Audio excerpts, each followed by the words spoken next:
हा कथाप्रसंग झाल्यानंतर या जीवानं या जो लाकूड फोडायचा मोळी विक्या होता त्यांनी सद्गुरूंना प्रश्न केला की माझी अशी अवस्था उत्तम, मी अशा पतित अवस्थेप्रत का गेलो बरं. स्वाभाविक रीतीनंच मनुष्य ज्यावेळी त्याच्या अंतःकरणामध्ये विवेकाचा उदय झालेला असतो आणि सारासार विचार करायची बुद्धी निर्माण होते, तेव्हा उन्नत आणि अवनत दशा ज्या असतात त्या दशांच्या बाबत तो विचार करू लागतो. सद्गुरूंना त्यांनी प्रश्न केला आणि त्या प्रश्नातूनच 28व्या अध्यायाची गुरुचरित्रामध्ये निर्मिती झालेली आहे. या अध्यायामध्ये मनुष्याला अवनत अवस्था का प्राप्त होते, त्याच्या हातनं विविध अशा प्रकारचे जे प्रमाद घडतात, त्या प्रमादामुळं जन्मजन्मांतरी त्याला आपल्या कर्माचं फल जे आहे त्या फळाची कसा सामना करावा लागतो, ते फळ भोगावं लागतं, याचं विवेचन केलेलं आहे. अर्थात हे विवेचन आजचा जर आपण वैज्ञानिक दृष्टिकोन स्वीकारला तर थोडंसं अतिरंजित वाटतं, पण अतिरंजित वाटलं तरी ते अतिरंजित आहे का नाही याचा नेमका मागोवा घ्यायचा असेल तर त्यासाठी आपण स्वतःच तप करायला हवं. आणि हे तपाचरण जर झालं तर मग मनुष्याला नेमकेपणानं जीवाला कोणकोणत्या अवस्था अनुभवाव्या लागतात याचा प्रत्यय येत असतो. हे तप करायची आजकाल तयारी असत नाही, वेळ असत नाही, समाज एका वेगळ्या पद्धतीनं कार्यरत आहे आणि एकंदर परिस्थिती ही बदललेली आहे. मनुष्याच्या ठिकाणी विवेक फारसा अलीकडे दिसत नाही. हा दोष आहे का गुण आहे हा विषय आपला नाही, पण गीतकाराने सुद्धा असं म्हटलेलं आहे की आया समय बडा बेढंगा, आज आदमी बना लफंगा, कहीं पे झगड़ा कहीं पे दंगा, नाच रहा नर होकर नंगा. याचा जो अर्थ आहे तो आपण समजावून घ्या, थोडासा त्याच्यावर विचार करावा माणसांनी. आणि जीवन राहटी कशा प्रकारे आकार घेते यावरही विवेकयुक्त अशा प्रकारचा विचार अभिप्रेत असतो. गुरुचरित्रामध्ये सद्गुरुनाथ महाराजांना जेव्हा त्यांनी प्रश्न केला की अशी दशा, मला अज्ञान दशा एकदम का प्राप्त झाली, या जीवाकडनं कोणत्या प्रकारचे प्रमाद घडले, तेव्हा वेगवेगळ्या प्रकारचे प्रमाद आणि त्या प्रमादांच्या मधून होणारी जी पाप निष्पत्ती आहे ती पाप निष्पत्ती आणि त्या पापाला सामोरं मनुष्याला जेव्हा जावं लागतं तेव्हा त्याला अनुभवायला लागणारी जी दशा आहे त्याचं विवरण 28व्या अध्यायामध्ये गुरुचरित्राचे केलेलं आहे. याला एकदम आपल्यात बदल व्हावा असं वाटत होता. सद्गुरूंनी त्याला फार प्रेमाने सांगितलं. खरं म्हटल्यावर सद्गुरुनाथ महाराज हे कृपामूर्ती आहेत असं म्हणायला काही हरकत नाही. त्याचं कारण असं आहे की त्या ठिकाणी अनेक लोक असतील, पण हा मोळीविक्याच नेमका महाराजांना कसा सापडला, त्याचंही काहीतरी पुण्य असलं पाहिजे आणि त्या पुण्याईनुसार तो सद्गुरूंच्या त्या अत्यंत कृपामय अशा प्रकारच्या वलयामध्ये आलेला आहे. आणि आता प्राप्त झालेलं जे वैभव आहे त्या वैभवापासनं आपण वंचित व्हावं असं त्याला वाटत नाही. आपण विचार करा, सद्गुरूंनी त्याला सांगितलं प्रबोधन करताना केवळ तो अज्ञानी जीव हे एक माध्यम आहे, पण सर्वसामान्यतः मनुष्यानं आपल्या जीवनाचं जे परम उद्दिष्ट आहे त्या उद्दिष्टाप्रत पोचण्यासाठी म्हणून कशा प्रकारे आचरण करावं याचं विवेचन हे 28व्या अध्यायामध्ये केलेलं आहे. हे विवेचन करत असताना आपण जेव्हा तो अध्याय वाचतो तेव्हा त्याला वेगवेगळ्या प्रकारचे असे मार्ग सांगितलेले आहे की पापमुक्त कसं व्हायचं, दान करून पापमुक्त होता येतं, गाई दान देऊन, कारण त्यावेळा पशुधन हे मानलं जात होतं. धनामध्ये पशुधनाचा स्वीकार मानवानं केलेला आहे, कारण धनाचं मुख्य प्रयोजन जर कोणतं असेल तर जीवन राहाटी सुकर करणं हे धनाचं प्रयोजन आहे. धन हे जीवन राहाटी सुकर करण्याचं एक माध्यम आहे. तेव्हा सद्गुरूंनी वेगवेगळ्या प्रकारचे उपाय सांगितले त्या पापांच्यावर, पण ते उपाय फारसे आजकाल करता येतीलच असं नाही, आणि त्या प्रकारचं तपाचरण करणारे लोकही आता कमी झालेले आहेत. सर्वसामान्य माणसाला आपला जो दैनंदिन संसार आहे तो संसार चालवणंच मुश्किल होऊन बसलेला आहे. तेव्हा हे उपाय करत बसणं, कृच्छ चांद्रायणादी व्रत, वेगवेगळ्या प्रकारची दानं, ज्यासाठी म्हणून खर्च पुष्कळ येण्याची शक्यता असते, हवन प्रक्रिया म्हणा, यज्ञ म्हणा, किंवा नदीच्या सान्निध्यात राहणं, नदीच्या कडेकडेनं चालणं, या सगळ्या गोष्टी वेगवेगळ्या प्रकारे या अध्यायामध्ये सांगितलेल्या आहेत. आणि पाप जे आहे ते कशा प्रकारचं असतं आणि त्याचं फल काय असतं हेही सांगितलेलं आहे. पाप ही त्यांनी अनंत प्रकारचे सांगितले. त्यामध्ये गुरुद्रोहाचं जे पाप आहे ते मनुष्याला संत्रस्त करतं.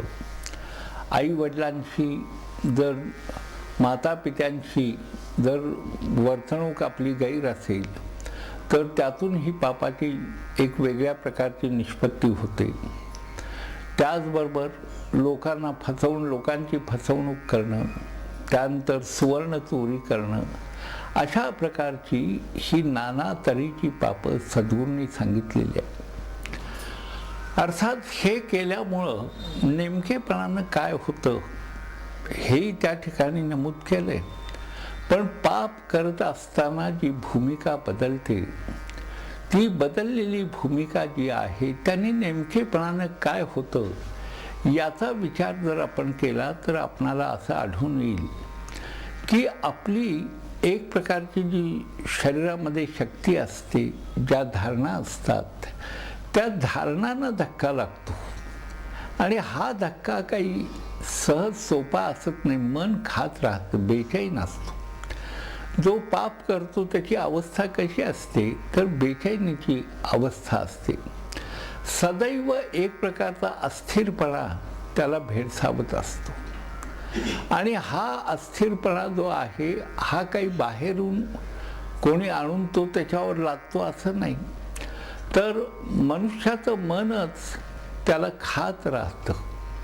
आणि मन खात राहिल्यामुळं काय होतं तर शक्तिहीन झाल्याची अवस्था त्याला भोगावी लागते. आपण पहा की भगवंतांनी एक असामान्य अशा प्रकारचा सिद्धांत मनुष्याच्या प्रबोधनासाठी मांडलेला आहे. त्यांनी असं सांगितलं, सहज रीतीनं उपदेश करत असताना भगवद्गीतेमध्ये एक विचार प्रगट केला. हा विचार प्रगट असताना सुद्धा आपणाला सांगतो किती प्रगल्भ विचार आहे. एक साधं वाक्य आहे, अगदी साधं वाक्य आहे. भगवंतांनी प्रेमाने एवढंच सांगितलं की मन एव मनुष्याणां कारणं बंध मोक्षयो, म्हणजे मनुष्याला बंधनात टाकायला किंवा बंधनातीत करायला, मोक्षप्राप्तीला, या दोन्ही गोष्टीला कारण जर कोणतं असेल तर मन आहे. आपल्या इथं वेगवेगळ्या प्रकारची सूक्त आहेत, प्रार्थना आहेत, स्तोत्र आहेत, भगवंताच्या स्तुतीपर अशा प्रकारच्या अनेक रचना आहेत. त्यामध्ये ओव्या आहेत, अभंग आहेत, भारुडं आहेत, काय नाही सांगा. भगवंताची वाटचाल करण्यासाठी जी गोष्ट ज्याला सुकर वाटते ती त्यानं स्वीकारावी आणि चांगल्या मार्गानं चालावं, हाच त्याचा उद्देश आहे. अन्य कोणत्याही प्रकारचा उद्देश त्याच्यामध्ये नाही आहे. तर मन एव मनुष्याणां कारणं बंधमोक्षयोः हा जो सिद्धांत आहे, या सिद्धांतावर जर आपण विचार केला तर आपणाला असं आढळून येईल की खरोखर मनाची पतन अवस्था जी आहे, या अवस्थेला तोंड देणं हे तसं सोपं असत नाही. आज संघर्ष चालू होतो आणि या संघर्षामुळं मनुष्याच्या अंगातली शक्ती कमी होत जाते. अध्यात्माच्या क्षेत्रामध्ये त्यासाठी एक सुंदर अशा प्रकारचं उपाययोजना म्हणण्यापेक्षा हीच गोष्ट एका वेगळ्या पद्धतीनं सांगितली जाते. ही जी माणसाच्या अंगातली शक्ती क्षीण होते याला आत्मक्षय असं म्हणतात. आत्मक्षय म्हणजे काय? तर आत्म्यामध्ये आत्मा हा काय साक्षी आहे आणि त्याच्या प्रचितीसाठी जीवाचा व्यवहार चाललेला असतो. त्या आत्म्याच्या आत्मरूप होण्यासाठी सगळा प्रत्येक प्राण्याचा, केवळ मनुष्य मात्राचा नव्हे तर प्रत्येक प्राण्याचा प्रयास हा चालू असतो. पण हा जो प्रयास आहे, या प्रयासामध्ये येणारी अनेक विघ्न आहेत आणि त्या विघ्नांना पाप असं संबोधलेलं आहे. पाप हा शब्द अशा तऱ्हेनं आपण जर गृहीत धरला किंवा त्याच्यावर जर विचार केला तर आपणाला असं कळून चुकेल की ही जी पापं आहेत, दुसऱ्याचं काही घेणं, धन चोरणं दुसऱ्याचं, किंबहुना वेगवेगळ्या प्रकारची जी दानं आहेत ती दानं, कारण दान घेतल्यानंतर जो देणारा असतो तो समृद्ध होतो, त्याचं मन एक तृप्तावस्था अनुभवत असतं. आपणाला घेण्यामध्ये आनंद वाटतो ही गोष्ट खरी आहे. पण जे महापुरुष विश्वामध्ये झाले, जे संत झाले, ज्यांनी उत्तम जीवनाच्या बाबतीत मार्गदर्शन केलं, त्या सर्वांनी दान प्रक्रियेचं महात्म्य जे आहे ते आपल्या अनुभूतीतून सांगितलेलं आहे. दान हे जर करायची सवय मनुष्यानं लावून घेतली तर तो मनुष्य आपोआपच अंतःकरणामध्ये, आपल्या हृदयामध्ये प्रसन्नता अनुभवत राहतो. आता दान करायचं म्हणजे काय करायचं? एखादी गोष्ट दुसऱ्याला देणं केवळ म्हणजे दान केलं असं आपण म्हणतो, पण त्याला दान असं म्हणत नाही. दान हा एक अत्यंत समृद्ध अशा प्रकारचा विचार आहे. तो समृद्ध विचार अशासाठी आहे की ही देवघेव जी चालते त्या देवघेवीमध्ये देणाऱ्याच्या ठिकाणी देणारा मी आहे असा भाव नसेल आणि परमात्म्यानं मला जे दिलेलं आहे ते फक्त मी दुसऱ्याला समर्पित करतोय, अर्पण करतोय असा भाव असेल तरच त्याला दान असं म्हणतात. आपण पुष्कळ वेळा हे शब्द ऐकतो, अन्नदान करा, वस्त्रदान करा, पण देणारे आपण कुठं असतो? धोंडीबुवा पलुसकर म्हणून एक सिद्ध पुरुष पलुसला होऊन गेले. ते म्हणले, अरे जगच जर का परमात्म्याचा आहे, ईश्वर हे या जगाचं जर अधिष्ठान आहे आणि तोच सर्व व्यवहार जर करतो तर कोण कुणाला देणार आणि कोण कुणाला घेणार? देण्यामधला जो आनंद आहे हा आनंद एक वेगळा असतो.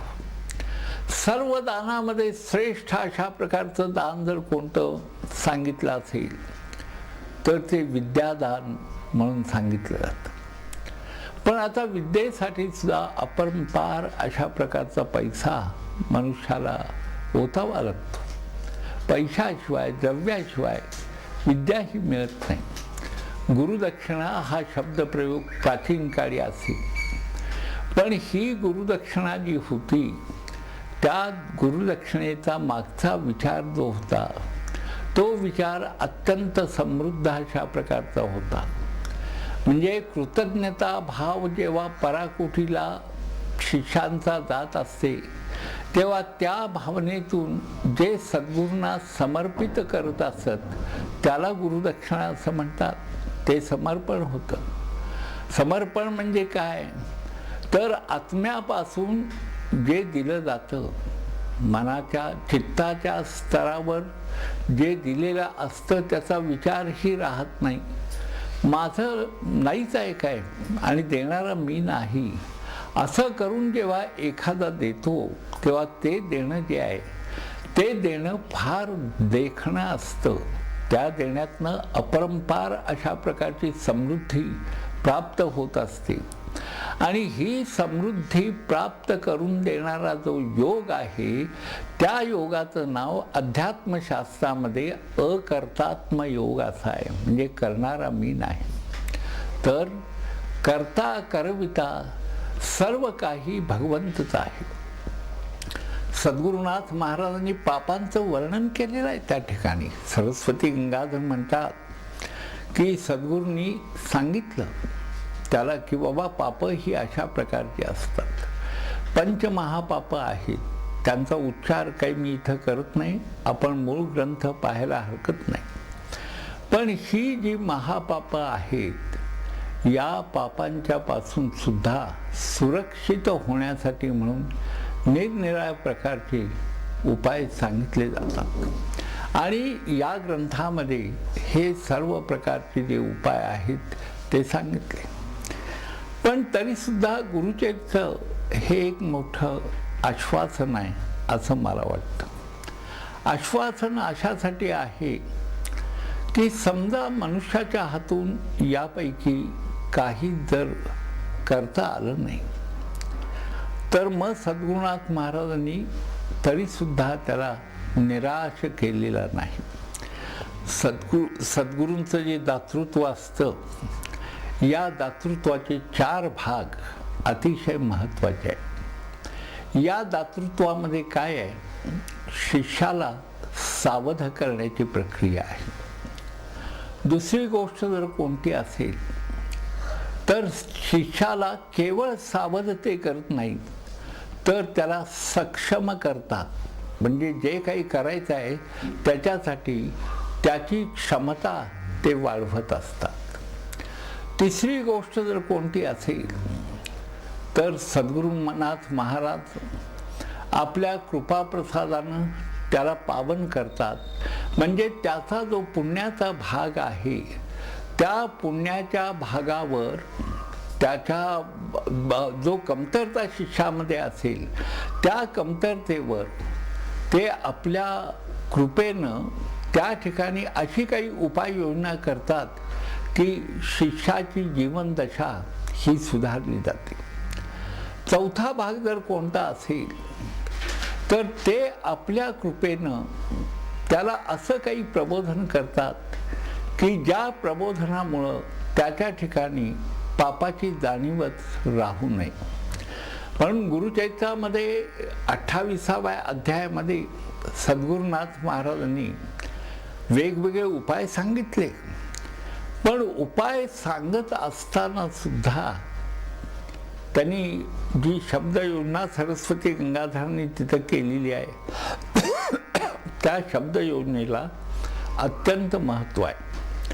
त्याच्यामध्ये ते असं म्हणतात की जर पश्चाताप झाला तर पाप नाही.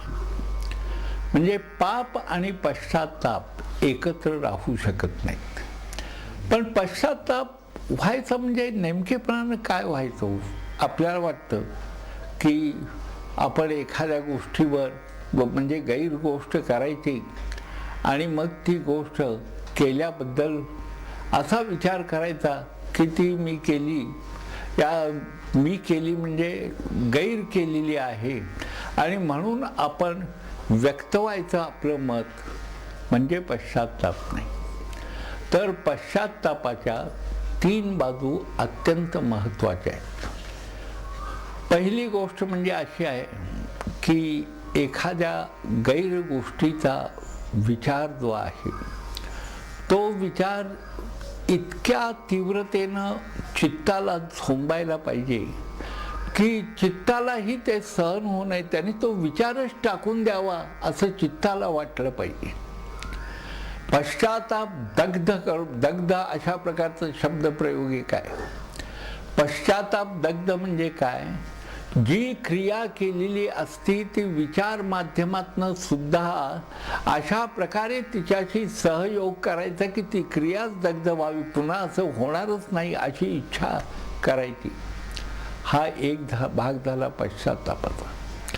दुसरा भाग असा आहे की कायिक, वाचिक किंवा मानसिक. कायिक म्हणजे शरीरानं, वाचिक म्हणजे वाचेनं आणि मानसिक म्हणजे मनानं जे काही घडलेलं असेल ते सर्वच्या सर्व त्याचं वमन करायचं. वमन करायचं म्हणजे काय? ते ओकूनच टाकायचं. म्हणजे असा विचार व्हायला पाहिजे की अशा प्रकारची पाप प्रक्रिया ही पुन्हा माझ्या हातून घडू नये.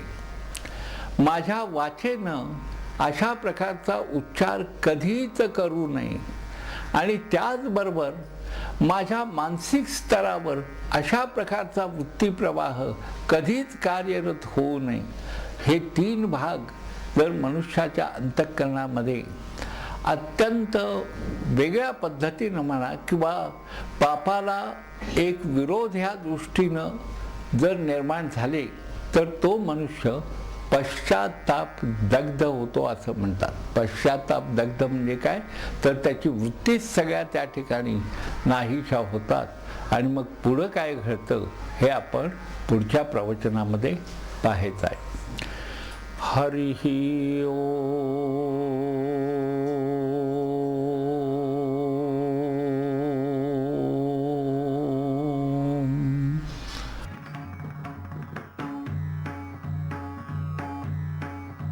विठ्ठल विठ्ठल विठ्ठल विठ्ठल विठ्ठल विठ्ठल विठ्ठल विठ्ठल विठ्ठल विठ्ठल विठ्ठल विठ्ठल विठ्ठल विठ्ठल